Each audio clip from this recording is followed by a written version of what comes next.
Burkina Faso continues to witness a transformative leap in infrastructural development. In the heart of the Sahel, a transformation is quietly unfolding.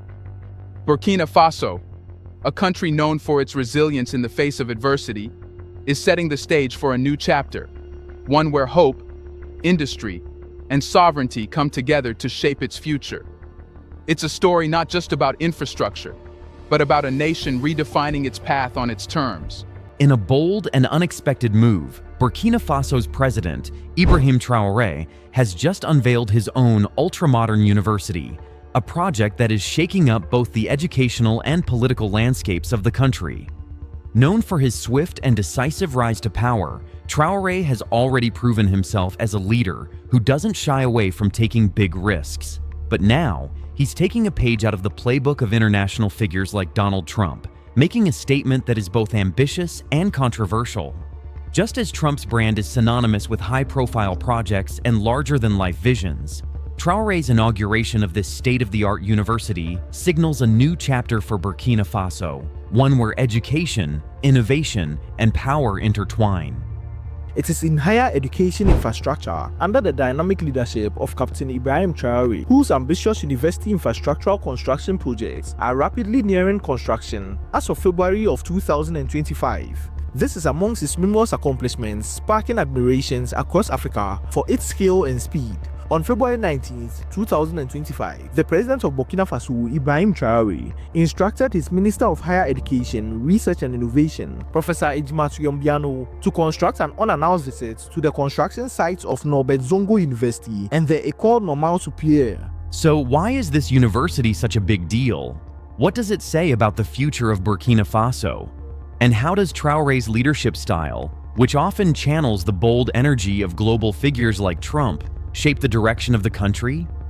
Stick around as we explore the significance of this unprecedented move and its potential long-term impact on the nation and the wider African continent. A maverick move in West Africa. When 36-year-old military leader Ibrahim Traoré cut the ribbon on a sprawling, ultra-modern university in Ouagadougou, the capital of Burkina Faso, it wasn't merely the launch of a new educational facility, it was a bold political statement. Known for his camouflage fatigues and stern revolutionary rhetoric, Traoré surprised many when he appeared at the ceremony in a sharply tailored suit.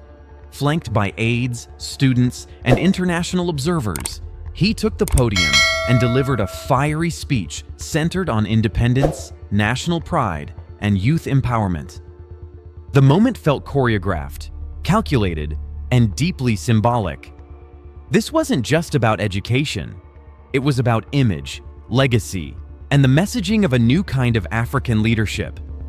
In fact, Traoré's approach echoes a familiar figure on the global stage, Donald Trump. Like Trump, who converted skyscrapers and golf courses into political capital, Traoré is transforming physical infrastructure, in this case, a gleaming university, into a symbol of power, vision, and transformation. And the university itself? Think Silicon Valley meets Wakanda. It's not just a place for lectures and textbooks. The glass-clad buildings shimmer in the sun, powered almost entirely by solar energy. Inside, touchscreen chalkboards replace traditional blackboards. High-speed internet is standard, and there's even a tech innovation hub already being dubbed the Burkina Faso MIT. Students can prototype drones, write code, and engage in research that would be cutting edge even in developed countries. For Burkina Faso, a nation often overshadowed by regional instability and economic hardship, this is next-level optics. The university stands as a beacon of ambition, a physical declaration that the country refuses to be written off or underestimated. In a region long marred by neo-colonial influences and dependence on international aid, Traoré is positioning himself as the face of self-determination and disruption. Of course, the parallels with Trump don't end with bold gestures. Traoré has cultivated a persona that is unapologetically nationalistic, defiant of Western expectations, and intensely focused on loyalty from the people. His critics call him a populist strongman, but his supporters say he's finally giving Burkina Faso a spine. Whether the new university ultimately delivers on its promise remains to be seen. But one thing is clear, Traoré knows how to seize the narrative. And in an age where perception often drives power, his high-tech campus is more than just bricks and bandwidth. It's a declaration of intent. A maverick move in West Africa, indeed. The risk. Every investment is a risk, but one must have boldness and courage. And if they had the courage to invest, it doesn't go unnoticed, as he so rightly said. I think the ministry has also done everything to support and advise them. And with the postal bank as well, as he mentioned, this is a message to tell others who are still hesitant to venture into industrialization that now is the time, because this is the very first detergent production unit in Burkina Faso. Building a legacy, brick by brick. Ibrahim Traoré didn't just set out to build a university, he set out to etch his name into history. For the young and ambitious Burkinabe leader, education isn't merely about curriculum, it's about legacy. And in true showman fashion, he's borrowing a page from Donald Trump's playbook: monuments over memos, architecture over agenda. Enter the University of National Sovereignty, a $250 million megaproject completed in an astonishing 18 months. For some, it's a vanity project. For others, it's a bold symbol of Africa's rising self-determination. Either way, no one is ignoring it. This isn't your average ivory tower. The university boasts a state-of-the-art school of governance and leadership, named after none other than Thomas Sankara, the revolutionary figure revered across the continent. In doing so, Traoré smartly aligns himself with Sankara's legacy of Pan-African pride and anti-colonial resistance, cementing his own narrative as a modern-day reformer. But the vision goes beyond symbolic naming. The university houses Africa's first fully solar-powered digital library, an environmentally forward statement that places Burkina Faso on the map of innovation. The inclusion of VR-enabled medical classrooms makes the campus one of the most technologically advanced learning spaces on the continent, attracting both local talent and international curiosity. Notably, Traoré's emphasis on economic sovereignty is reflected in the design of a business hub dedicated to incubating African-owned startups. It's a deliberate move, one meant to spark entrepreneurship, encourage local innovation, and break the dependency cycle that has long tethered African economies to foreign aid and multinational interests. And let's not overlook the name, University of National Sovereignty. In an age where optics are everything, the branding is deliberate, evocative, and unmistakably patriotic. Much like Trump University aimed to sell ambition with a hint of bravado, Traoré's university does the same, but with a nationalistic edge. It's not just an institution, it's a message. We will educate our own. We will lead our own. We will own our future. Critics may dismiss it as political theater, but Traoré understands something many leaders don't.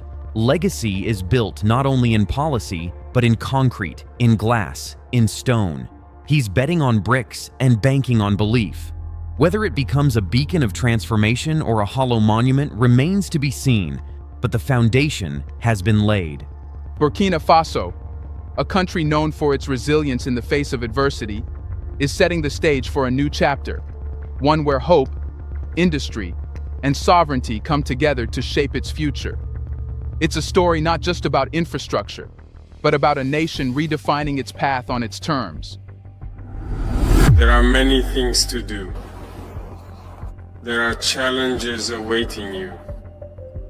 Don't focus on your age. Don't just see that ambition may not be as high as you imagine, but you must aim very far. Trump vibes? You bet.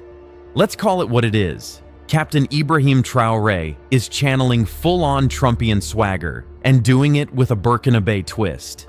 He's not out there rage tweeting at 3 a.m. or slapping tariffs on neighbors, but the energy, the I'm in charge charisma, the theatrical bravado, it's all unmistakably there. Take the recent launch of Burkina Faso's new state-run university.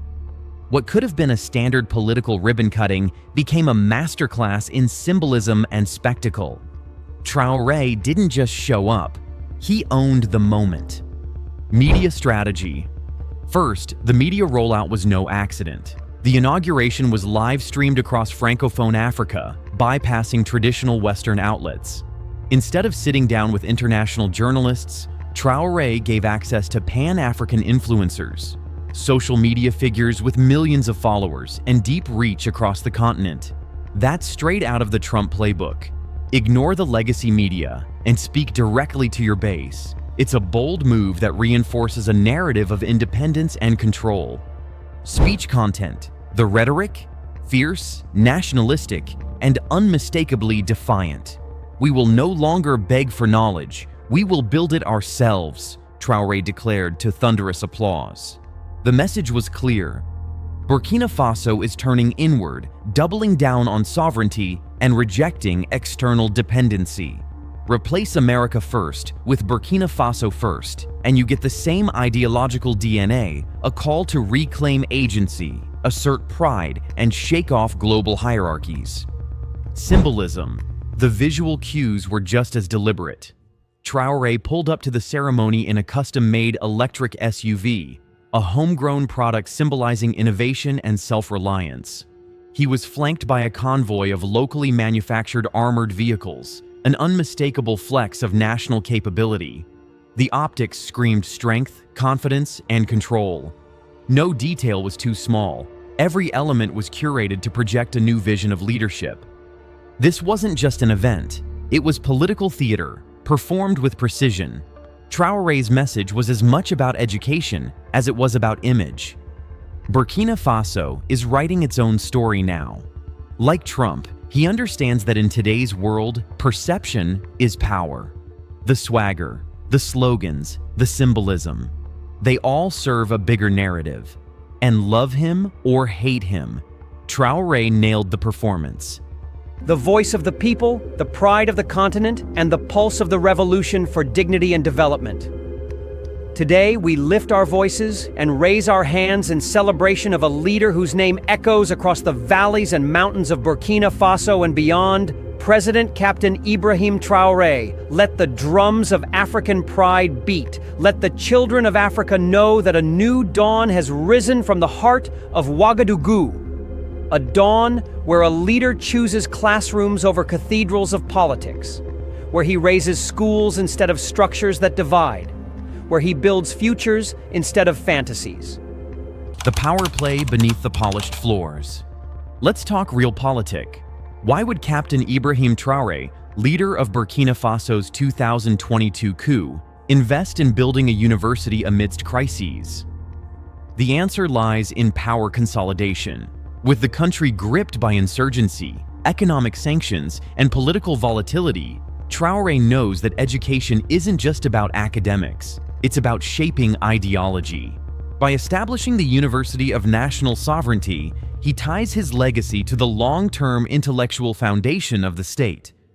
For young Burkinabe students, this isn't just a place to earn degrees, it's where they'll absorb a new national narrative. From halls named after military heroes to curriculums crafted in-house, students are subtly guided to embrace state-sanctioned ideology. This is soft indoctrination in motion, strategic, generational, and effective. The parallels with Trump are striking. Trump didn't just want the presidency, he wanted a loyal following, a lasting cultural shift. Traoré is working from a similar playbook. His university is more than a campus. It's a battleground for hearts and minds, and ultimately, political control. Nationalism in the classroom. At the heart of Traoré's university lies a revolutionary vision: to redefine African education through the lens of nationalism and Pan-African pride. The curriculum is intentionally designed to challenge lingering colonial influences, especially those rooted in the French education system that still shapes much of West Africa. Core courses include post-colonial political theory, African economic independence, military-civil collaboration, and sovereignty in the age of globalization. These subjects are not just academic, they are ideological tools aimed at empowering students to think critically, act independently, and reclaim their narratives. The university's motto, "Unlearn the colonizer's truth," boldly encapsulates its mission. It encourages students to question inherited structures and values, promoting self-reliance and a renewed African identity. Traoré's approach is far from conventional. Rather than mimic Western models, his institution embraces a radical, homegrown pedagogy that emphasizes dignity, resistance, and self-determination.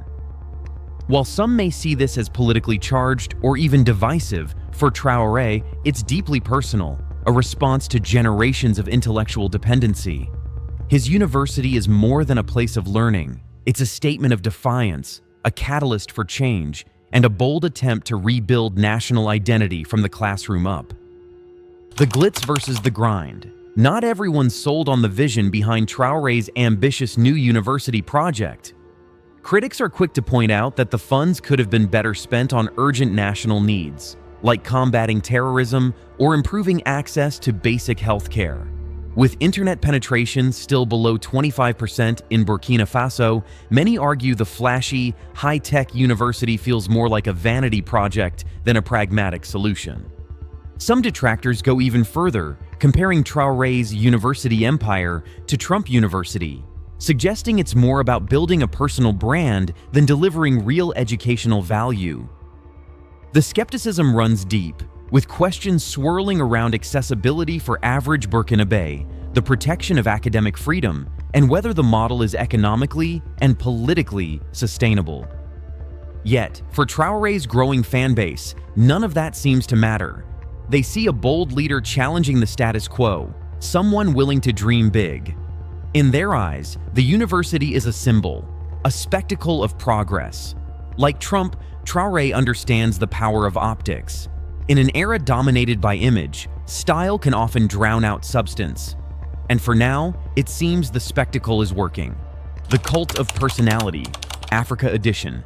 There's an emerging cult of personality around Traoré, especially among West African youth disillusioned with decades of foreign influence and failed promises. On TikTok and Instagram, he's portrayed as a kind of African Captain America, young, fearless, defiant, and visionary. The university adds another layer to that persona. It says, "I'm not just fighting for Burkina Faso, I'm investing in its future." That's the kind of narrative that builds loyalty. And like Trump, Traoré is leaning into populism hard. He's made surprise campus visits, sat in on classes, shared meals with students in the cafeteria, and of course, it's all been perfectly captured on camera. His PR team deserves an Emmy. Education as the new battlefield. Beneath the glossy buildings and patriotic slogans lies a deeper ideological struggle. Traoré's university isn't just an institution, it's a battleground. The war against colonial mindsets, foreign dominance, and economic dependency. In a region where anti-French sentiment is surging, from Mali to Niger, Burkina Faso is leaning into resistance.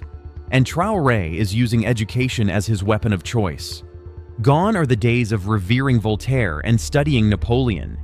Today's students are learning about Thomas Sankara, Kwame Nkrumah, and Patrice Lumumba, figures who stood for African self-reliance and decolonization. It's not just education, it's re-education, a full ideological pivot. The strategy echoes Trump's call for patriotic education in the US leaders under pressure often turn to culture wars to solidify their base, and schools are the front lines. For Traoré, the classroom isn't just about knowledge, it's about reclaiming narrative, rewriting identity, and reshaping the future on African terms. A gambler's game. Let's not kid ourselves, this is a high-stakes move. If the university succeeds, if it produces world-class thinkers, innovators, and leaders, Traoré will go down as a visionary. But if it fails, it'll be used as Exhibit A in the case against his legitimacy.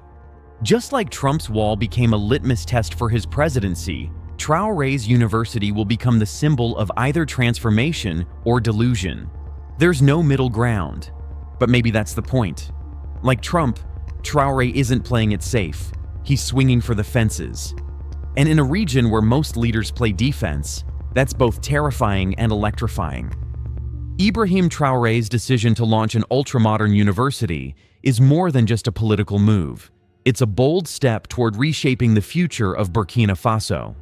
With this project, Traoré is showing that his leadership is about more than just immediate survival. It's about laying the groundwork for a new era of education, self-sufficiency, and national pride. Much like Trump's iconic ventures, this university represents a larger-than-life ambition to leave a lasting legacy. It's a move that positions Burkina Faso as a forward-thinking nation, determined to carve out its own place on the world stage.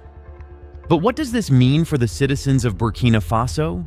Will this university provide the education and opportunities necessary to drive the country's development? Or is it a flashy, high-cost project that could leave people questioning its true value? And as other African leaders look to Traoré's bold vision, could this mark the beginning of a wave of self-driven national projects that challenge the traditional models of foreign aid and influence? The answers to these questions may take years to fully unfold, but one thing is certain: Burkina Faso's future just got a whole lot more interesting. Let us know your thoughts in the comments below.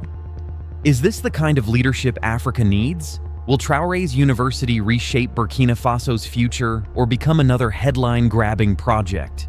Don't forget to like, share, and subscribe for more updates on how global power dynamics are changing and the emerging leaders reshaping the world.